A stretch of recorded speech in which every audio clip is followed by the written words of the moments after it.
Hey guys and gals, here's a quick look at how I take out my pails and my buckets after I've stored them and how I use them in my sugar shack. These plastic buckets are free. Check out the link and you'll find out how to get them. There's another great reason of using these buckets.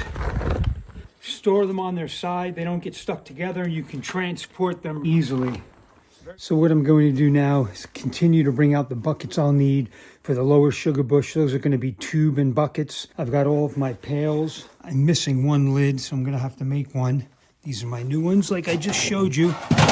But if you're a small operation, this is the way I store them on their side, and I use the lids to keep them neat and organized. This way you're not tripping over everything.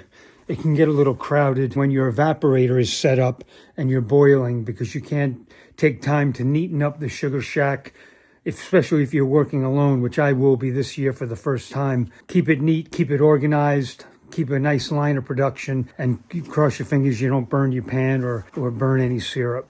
And another note about being organized, you know, from some of my other videos, I always put pieces of paper in between the buckets so they separate easily. I do them all on one side so it's neat and clean.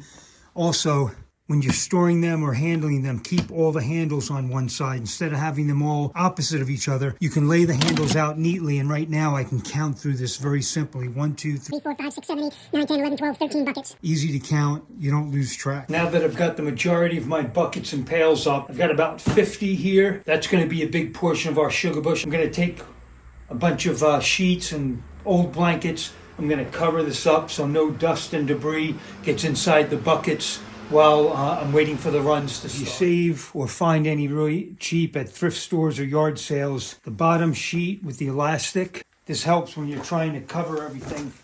Keeps the cover from blowing off in the wind. So there you go. That should keep my pails and buckets in good shape. I still have all the accoutrement for my dauntless, which is under here, my sight glass, the piping for the sight glass, you know, the plumbing. I've got tubing that still has to come out.